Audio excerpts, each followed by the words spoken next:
Bismillahirrahmanirrahim. Assalamualaikum warahmatullahi wabarakatuh.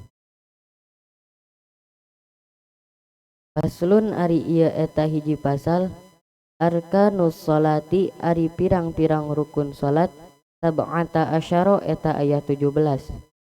Al awwalu ari anu kahijina an niyatu eta niat bil qalbi niat ku hate lil fi'li pikeun migawe salat. Wa yu'ayyinu sareng nangtukeun si jalma zata sababi kana salat anu ngagaduhan sabab wal wakti jeung ngagaduhan waktu. Wayan wi sareng niat si jalma al fardiyata kana ngucap fardu fil fardi niatina salat fardu. Wa yaqulu sareng ngucap si jalma bihaitsu yasma'u kalawan sakira-kira ngadangu naon nafsuhu dirina ieu si jalma. Kakulli ruknin saperti tiap-tiap rukun qauliyin anu bangsa ucapan Allahu akbaru kana lapad Allahu akbar. Wa huwa sareng ari lapad Allahu akbar tani arkaniha eta anu kadua tina pirang-pirang rukuna salat.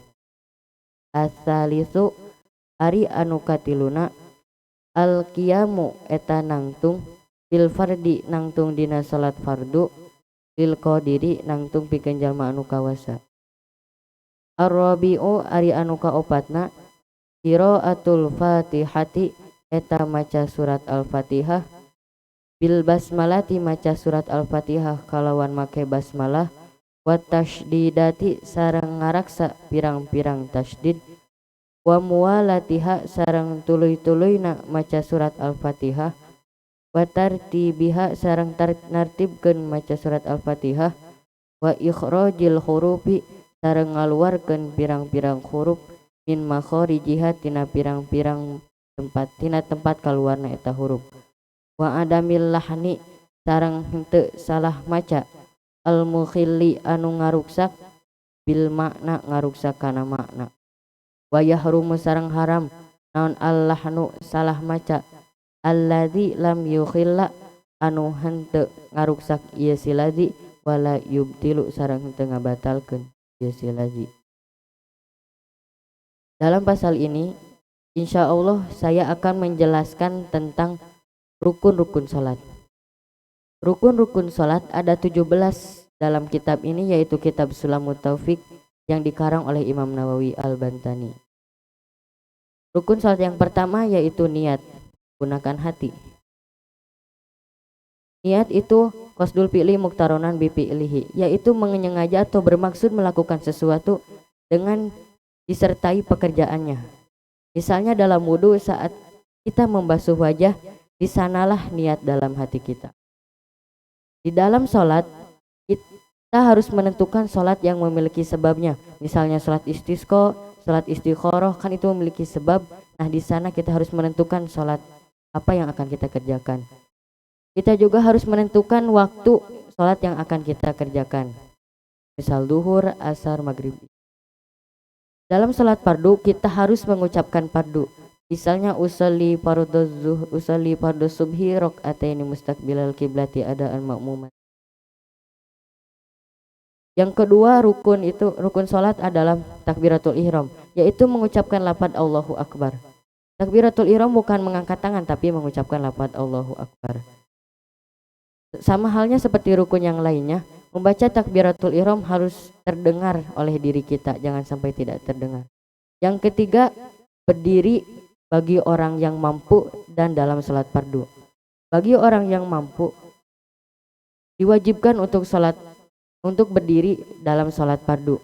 Berbeda yang tidak mampu berdiri maka bisa duduk, tidak bisa duduk, bisa berbaring dan hingga isyarah.